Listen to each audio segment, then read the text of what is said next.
यमुनेसह बेतवा नदीचंही भयंकर रूप बघायला मिळतंय। महाराष्ट्रातल्या पावसा पाण्याच्या बातम्या आपण बघतोय, त्यात यमुनेसंदर्भातली बातमी। दोन्ही नद्यांना पूर आलाय, त्यामुळे उत्तर प्रदेशातील हमीरपूर जिल्ह्यात कहर माजलेला आहे। फक्त महाराष्ट्र नव्हे, महाराष्ट्राच्या बाहेरच्या सुद्धा पावसा पाण्याच्या घडामोडी आपण बघतोय। हमीरपूर इथली दृश्य, उत्तर प्रदेश हमीरपूर। सगळ्या रस्त्यांना नद्यांचं रूप आलेलं आहे। जवळपास 15 ते 20 गावं रिकामी करावी लागलेली आहेत। नागरिक स्वतःचा जीव वाचवण्याकरता आपलं घर सोडून मदत छावण्यांकडे धाव घेत आहेत, तर काही जण घराच्या छतावर अडकून पडलेले आहेत। साधारणपणे 5-6 फुटापर्यंत पाणी आहे। यमुनेसह बेतवा नदीचं भयंकर रूप, त्यामुळे हमीरपूर जिल्ह्यात पावसाचा कहर बघायला मिळतोय।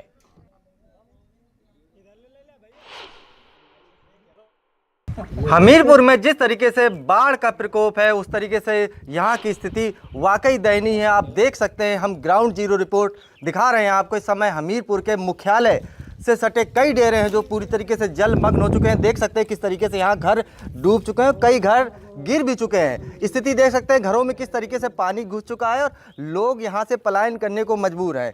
कई लोग जो अभी हैं वो घरों में फंसे हुए हैं और अब किस तरीके से अपना किस तरीके से जीवन यापन कर रहे हैं। हम यहाँ पर लोगों से बातचीत करेंगे कि ये मुख्यालय का कौन सा डेरा है, आप बताएंगे क्या कौन सा डेरा है?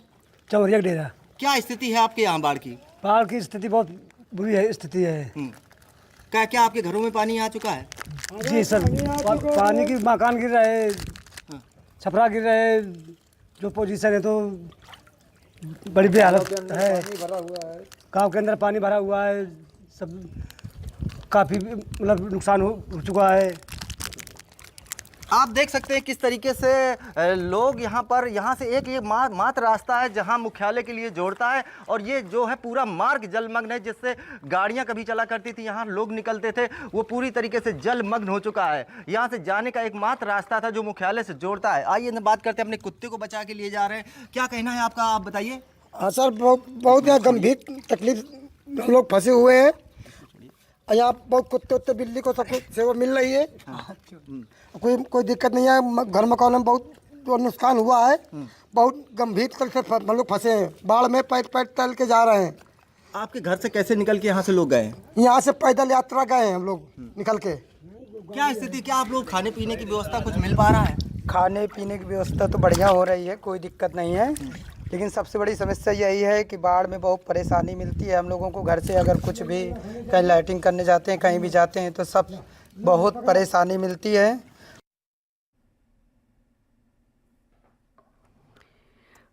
पुढची बातमी, उत्तर प्रदेशातल्याच फतेहपूर जिल्ह्यात सुद्धा यमुना नदीनं रौद्र रूप धारण केलेलं आहे। नदीच्या पाणी पातळीमध्ये वाढ झाली आहे, त्यामुळे नदी कोणत्याही क्षणी धोक्याची पातळी ओलांडू शकते। पुरामुळे 500हून अधिक गावं बाधित झालेली आहेत, पाण्याखाली गेलेली आहेत, ज्यातला हमीरपूर आपण एक बघितलं आणि आता फतेहपूर। शेतांपासून घरांपर्यंत सगळीकडे पाणीच पाणी झालंय, त्यामुळे खूप मोठ्या प्रमाणात नुकसान झालेलं आहे।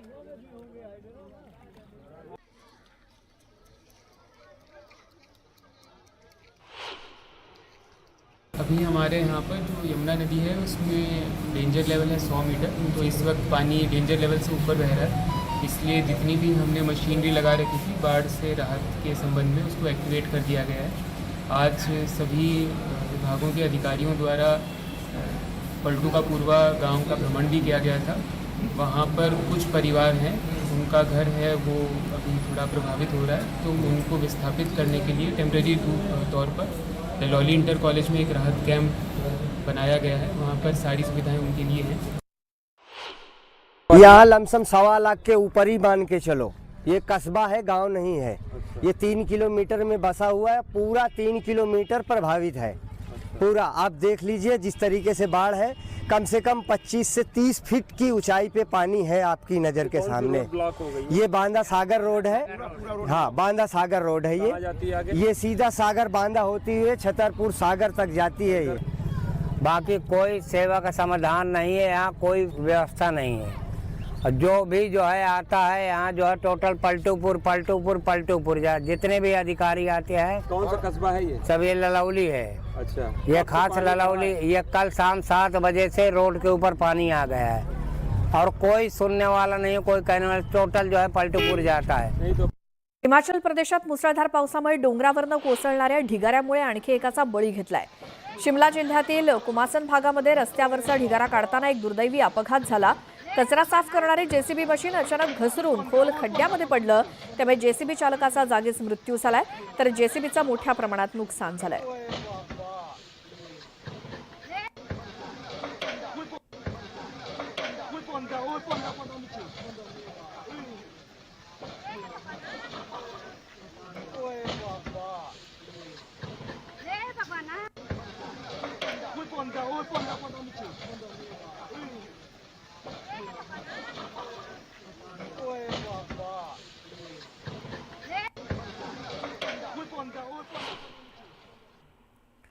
उत्तराखंडच्या चमोली या जिल्ह्यातील हेलांग या भागामध्ये सुद्धा बांधकाम सुरू असताना धरणाजवळ भूस्खलन झालं.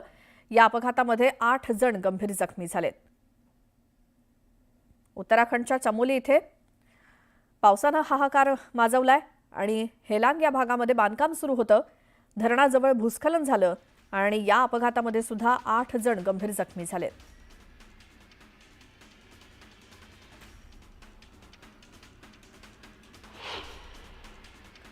हिमाचल प्रदेशातील लाहौल स्पिती इथे सुद्धा कोकसर जवळच्या डिंपुक नाल्यामध्ये अचानक पूर आला.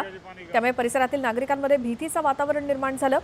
या पुरामुळे केलांग कोकसर मार्ग हा वाहतुकीसाठी बंद करण्यात आलाय, तर चंद्रा नदीतील प्रवाह सुद्धा थांबवण्यात आलाय.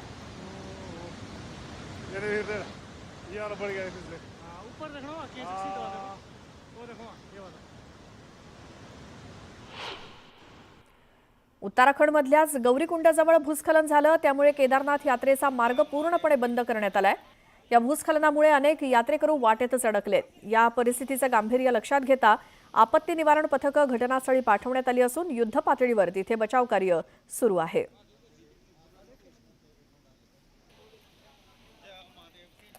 तिथे जे कोणी पर्यटक अडकले त्यांना रेस्क्यू केले जात आहे. बचाव पथकं त्वरित दाखल झाली आहेत. हिमाचल प्रदेशच्या गौरीकुंड इथे भूस्खलन झालं आणि त्यामुळे अनेक यात्रेकरू जे कोणी वाटेत अडकलेत त्यांच्या सुटकेसाठी पथकं रवाना करण्यात आली आहेत. युद्ध पातळीवर बचाव कार्य सुरू आहे.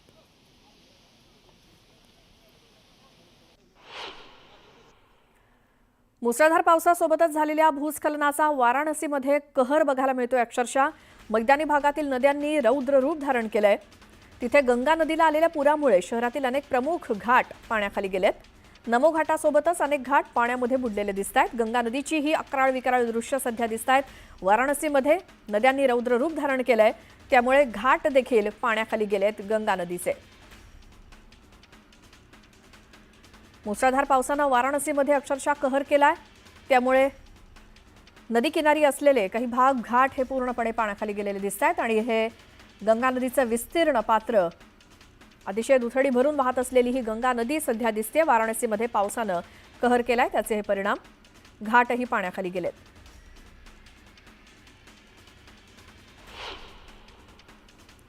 तर वाराणसीमध्ये मुसळधार पावसामुळे गंगा नदीनं पुन्हा धोक्याची पातळी ओलांडली आहे. त्यामुळे आजूबाजूचा परिसर पाण्याखाली गेलाय. गंगा नदीला आलेल्या पुरामुळे घाट पाण्याखाली गेल्यामुळे नागरिकांना सतर्कतेचा इशारा देण्यात आलाय.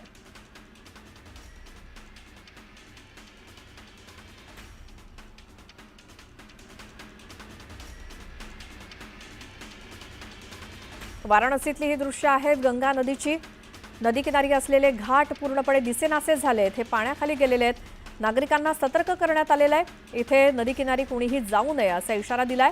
गंगा नदीनं पुन्हा एकदा धोक्याची पातळी ओलांडलेली आहे. त्यामुळे आजूबाजूचा परिसर पूर्णपणे पाण्याखाली गेलाय. गंगा नदीला आलेल्या पुरामुळे घाट पाण्याखाली गेल्यामुळे नागरिकांना सतर्क करण्यात आलंय. ही दृश्य आहेत गंगा नदीची. दोन्ही बाजूला असलेले घाट पूर्णपणे दिसेनासे झालेत, पाण्याखाली गेलेत. गंगा नदीनं सध्या रौद्र रूप धारण केलंय. मुसळधार पाऊस हा वाराणसीमध्ये सुरू आहे.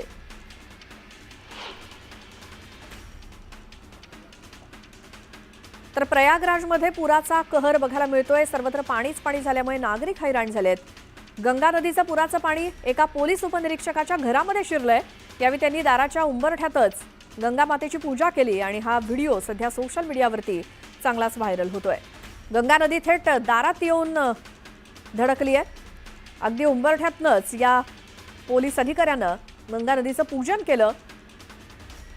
घरामध्ये नदीचं पाणी शिरलेलं आहे. वाराणसीमध्ये सध्या पूरजन्य परिस्थिती. गंगा नदी दुथडी भरून वाहते, पात्राबाहेर गेलेली आणि हे पाणी लोकांच्या अगदी घरापर्यंत आल्याचं दृश्य. अगदी लोकांनी दारातनंच उंबरठ्यातूनच गंगा नदीची पूजा केली.